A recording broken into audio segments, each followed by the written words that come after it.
I welcome to anyone who may be listening. If anyone is listening out there, this is Audio Boy SE and I am your host, No One. What's Audio Boy SE, if you may ask? Well, consider an audio blog. A wonderful coping mechanism that I use to help me deal with the everyday stresses of life, which I find real useful. So it's going to stay, no matter what the view count may say otherwise. So let's start this episode with a topic that I hold dear to my heart. Something that I want to express myself to the viewers out there. What's the topic, you may ask? Well, it's about the Japanese animation or anime that I grew up watching as a small little child, which helped forge my ideals and inspirations and helped make me into the content creator that I am today and that I aspire to be.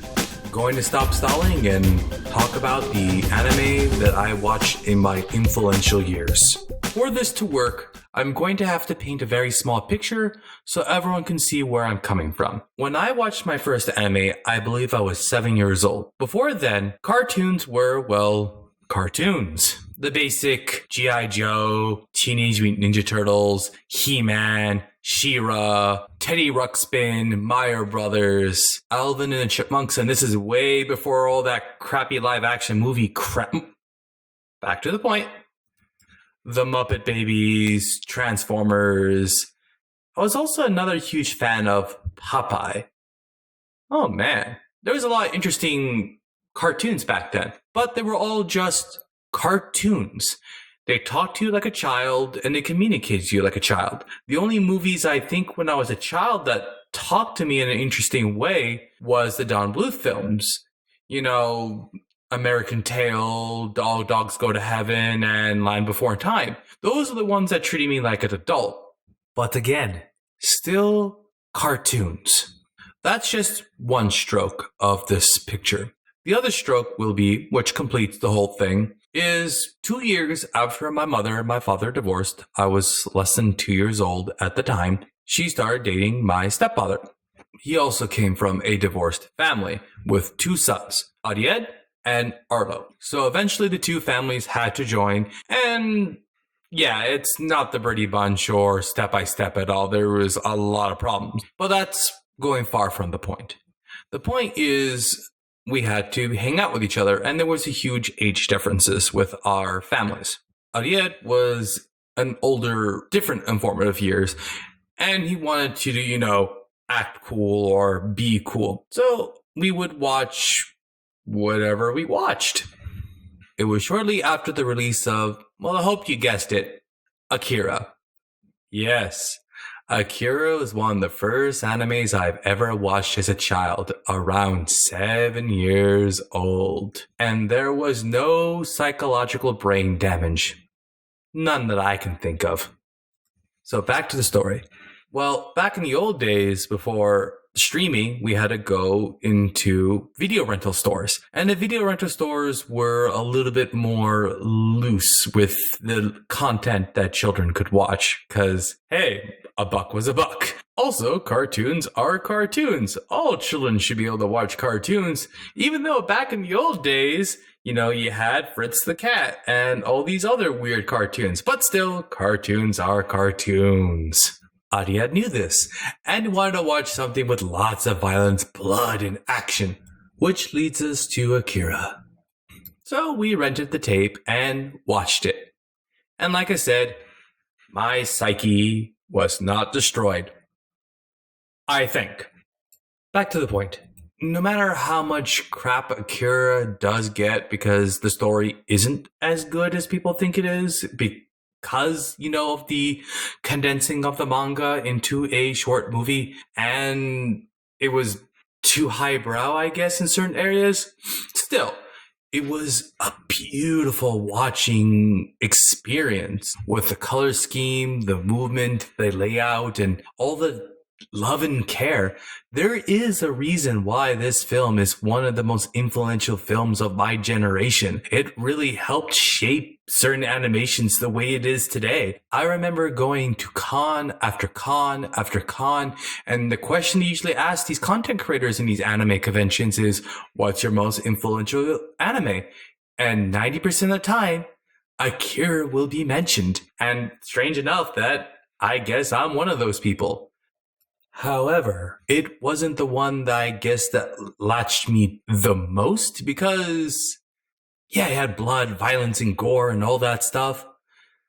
It just didn't work as a whole for me until another influential anime movie came out and made its appearance, which was again a few years later, which is Ghost in the Shell. Being a pubescent boy during this time, yes, the robo boobs were nice, but that wasn't the only reason why I would watch it over and over again. It was a story that, again, talked to me in a different way, in a very highly complex way, with mostly visuals and just the right type of dialogue. Of course, the dialogue was very robotic. It was a robotic dystopian cyberpunk future after all, so it gets away with it. It helped enhance the story. There's reasons why The Matrix and lots of these other American movies used it. But the reason why I mentioned the whole pubescent thing wasn't because boobs are awesome. Yes, I know. Boobs are the best thing in the face of the earth, and there's nothing that beats boobs. But the point was, a lot of it was talking about identity and what is you and not you. What is a soul and what's not a soul. Being in those influential years, that hit me, you know? The only other movies that probably hit me during that age probably was, like I said, Don Bluth films, because they talked about the same concept, just a little bit younger. But now you have the same older version and it worked and it was awesome. And it was an action movie with actual thought and world building. So it worked. I know the symbolism of the soul in Christianity was something that doesn't really hit home to them like it hit home to us, but that's why it became greater for it, because that's what technology is kind of leading into, this cross-nation cultural, not divide, but emergence. And the only other films that you can think about during that time that had it like that was RoboCop. But being a small kid, it was not about what is my humanity and what is not my humanity and how do I maintain that humanity. It was, he was only an action hero with power and abilities and able to kick butt. And oh man, his sight with the gun was just awesome. You just couldn't mess with it. But with Ghost in the Shell, you thought about it more and it became its point clearer because of that. That's awesome. Also, Ghost in the Shell gave you the strong female character that when I was a child, the only ones I knew about were like She-Ra, April, and the Don Bluth films, you know, of those type of people. But this one is a different person, and dealing with that identity really worked and hit home. I guess that's probably one of the reasons why I enjoy dystopian future stories now, you know, because of that. And yeah, I know Blade Runner really started it in film, but I think Ghost in the Shell really polished it. So now, after that, or even maybe during, because like I said, when you get older, your younger years start merging into different years, so you don't know what goes where and what's supposed to go what. But I still have pinpoints. Like, I know Bubblegum Crisis is one. There were a bunch of mech girl ones. I know there was one that, like, this girl, she went to space and training to fight these aliens in this mech suit. The only scene about that really hit me was she was like the special, and you saw the side character, you know, the Vegeta, the Kaiba character, and she was just so much better. She was running on cinder blocks attached to her feet, and the main character realized, oh crap, I'm not the strongest, most awesome person the face of the earth anymore. I got to be better. And then during that time, now that I remember it, shortly after Ghost in the Shell, there were two shows that I remember that were awesome as a kid growing up. It was Technoman and Ronin Warriors. Technoman was a really cool show growing up. Now, yes, it wasn't the best show ever. It wasn't, a hardcore classic. But there is a reason why I worked really, really hard on that title card in the Anime Abandoned review to make it look and capture what it was like being a small child with Technoman. Because again, Technoman was a show that told a more mature story. Yeah, the dubbing wasn't the best, and sadly enough, the dubbing did kind of dumb things down with the main protagonist having more quips than Deadpool, Spider-Man, and every anti-hero combined into one fusion. But even that worked for me because it showed that how much of a more free person he was and how maybe he was his true self inside the super armor. It was a nice touch, in my opinion, that I know wasn't intended, but it got across. Now, for Ronin Warriors, think of Power Rangers, but with more of a samurai feeling to it, and it was a lot more hardcore. Power Rangers was a really cool show back then, and the reason why a lot of people hit them was because it was a show with growth, and the growth wasn't much because it was a kid's show, but there was still growth and arcs and changes, and the whole Tommy thing was awesome. Now with Ronin Warriors, though, the characters had to physically and mentally and even spiritually grow as human beings to be able to defeat the villains. The world was in ruin. It wasn't like, oh, you can go to Angel Grove and Angel Grove has the best construction ever. But no, the world was in ruin. And what made it awesome was each of the armors was a virtue. They would get stronger and stronger and stronger and stronger when they embraced that virtue. But the virtues themselves also had dark sides to it. So you become more bloodthirsty at the same time. So it became like trying to maintain that virtue. So that made the villains more interesting. Because now that I think about it, I think they were the first psychological villains I saw as a child in a show intended for children. Because not only they tried to break down the heroes physically, what made them more effective was they tried to break down the heroes mentally. I remember there was an episode, I think it was Deus, the web of deception guy, and he was trying to talk to the Earth one, and it was saying like, yeah, the more you do this and the more you fight, the more evil you become because you become bloodthirsty. And of course, for some reason, Stone is the most bloodthirsty in them all, and he just tried to break him down, and they were very smart with the tactics. That, again, hits more home to a kid because even the villains had like these tragic backstories and they still helped. And of course, that led to Anubis. He was an awesome character. The very first moment he screamed, "Quake with fear!" Of course, I had to go very far back because I was screaming the top of my lungs to get that point across. And sadly, the room echoes because of that. Things I must improve. Yay. Back to what I was saying. His growth and as being the anti-villain. And yeah, I know Starscream has it later on, but I feel that Anubis was one of the first ones that had that. And it worked. It was very influential, like showing like these essentially samurai Super Sentai teams and how they have to become better human beings through their actions. It makes me kind of sad because I would love Bennett from Anime Abandoned to review it, or maybe even Nostalgia Critic. I know it's not nostalgic for them per se, but it's something I feel that needs to be remembered. The kids need to watch something like that.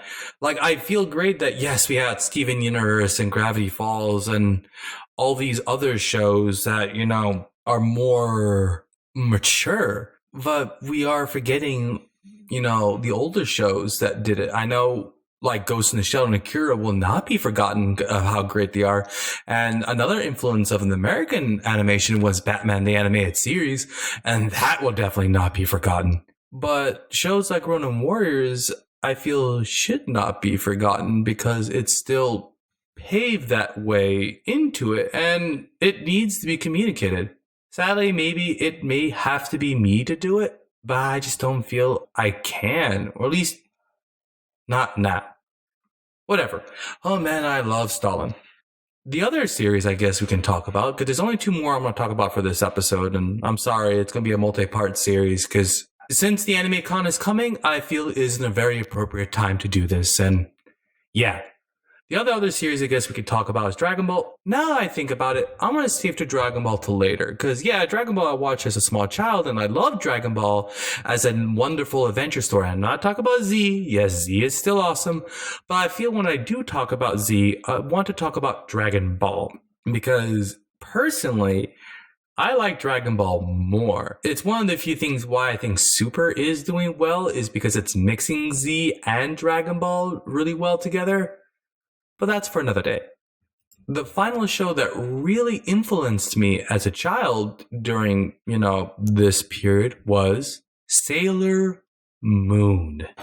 I remember Ariad during this time, stopped watching a lot of the animes that were out there because he got bored of them. And sadly, he was in that teenage age. Oh, I gotta be more mature than this and not realizing. So he stopped watching a lot of the stuff during this time.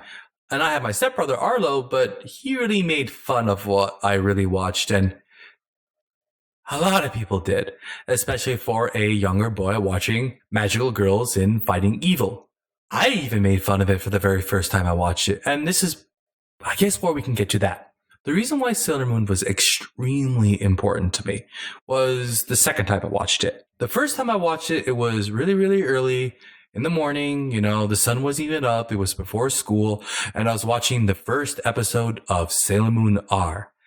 And that was a crappy episode. And even I was looking at it like, this is stupid. Really, really stupid. And remember, it's not because of magical girls, because I watched She-Ra. I watched Ghost in the Shell. I watched The Secret of Nim and the strong female influences there. Sailor Moon just didn't feel right. Now, again, I didn't know because it was filler and all this stuff. And yeah, it was not very good.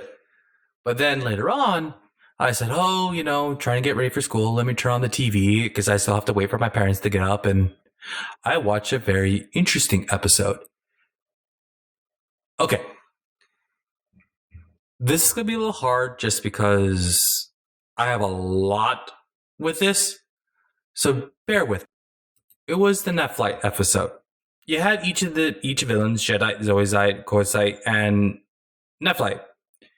Now, what I liked about that was because the only other time I had maybe understanding that people can have a good side, but still be evil, but not be pure evil. I like to eat babies and kick puppies, and there's nothing you could do about it. Was probably Ronin Warriors and maybe the adult animations, but it didn't click to me because by then I guess it was really complex adult stuff, and this was more of a show for younger people, so the writers knew how to get the point across better. What happens in the episode is Nephlite's been found out. Nephlite is like, being evil sucks and YOLO. Now, when I rewatched the series, I found that during this time, it was that, give me one moment, I have to check names. Why did I do that? I don't know. Well, the name is Molly. And I rewatched the scene that I'm talking about. And yes, it's still tearing me up. The scene when Nephlite is in Molly's arms and he's dying. And he says the lines, "I'm sorry, I guess I lied to you again." And it's the realization of how bad of a person he is, and he's trying to be a good person now, and he dies. Just straight up dies. And hold on, trying not to be a sissy here. And she's just extremely crying over the death, and he becomes anime bubbles and just disappears, and it was an emotional moment.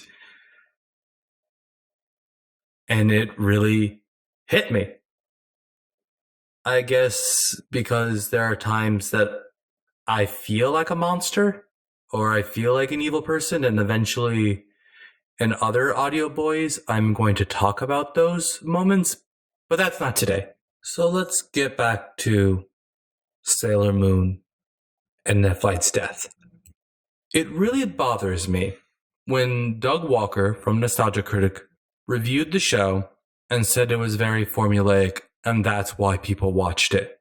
And Lindsay, formerly the Nostalgia Chick, will never review it because she thinks it's crap or something. And they completely miss out in a moment like that. The reason why Sailor Moon got strong wasn't because of the formula. The formula helped, but it was when he broke away from the formula and it was allowed to have that moment. I guess you can say it's the equivalent of Steven Universe now, and how Yellow Diamond, Pearl, Garnet, Greg, or even Steven deals with emotions and grief. To me, Sailor Moon was one of the shows that, did it first. Yeah, I know Nephites is like baby's first Loki, and a lot of people are like, oh my god, and I love you, Nephilite. But the reason why Nephilite connected to me, because like I said, I feel like a monster, or I feel like a very bad person sometimes, and sadly, I try not to be.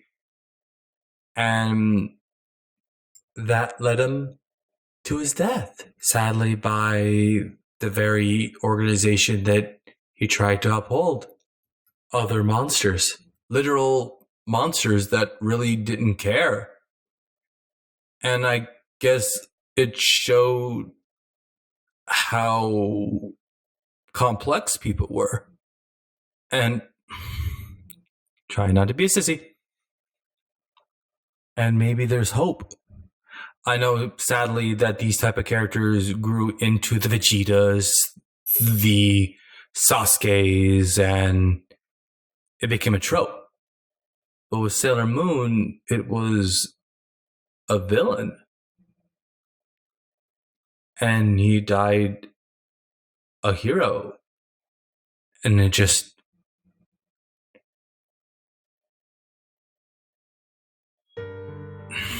yeah, I'm being sissy. Okay. When I was younger, the reason why I guess I liked violent stuff wasn't because of the violence. It was because change. So Sailor Moon broke away from the formula and showed you change. When you watch The Simpsons, when you watch South Park, when you watch even Power Rangers, and Power Rangers does have change, you don't feel it like you did with Sailor Moon.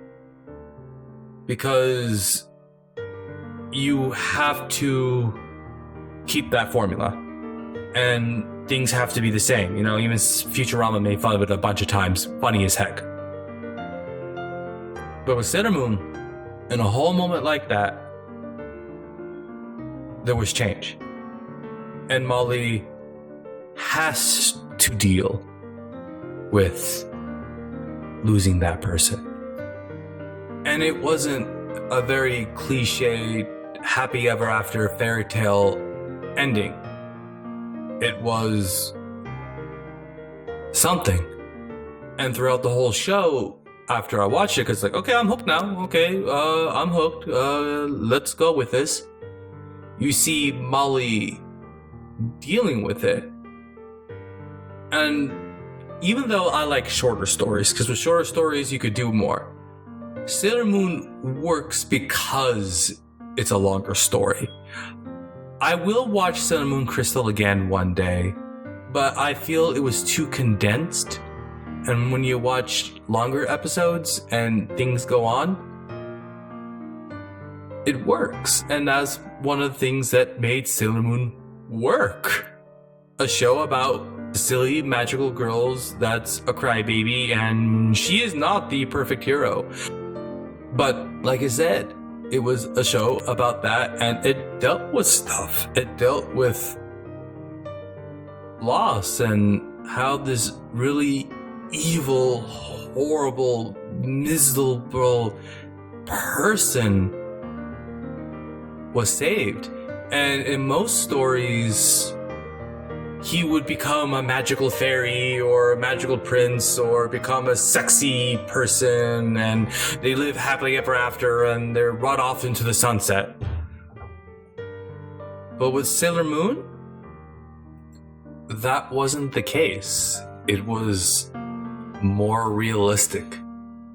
And that really helped influence and shape how I viewed the world.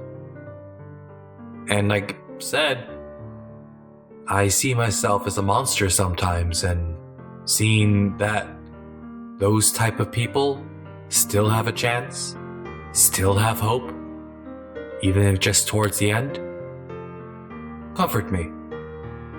Well, this video has gone for way too long so far, and I know I'm probably rambling on and boring everyone. So we're going to continue this on my next stage of life and the anime with that. This is No One, signing out.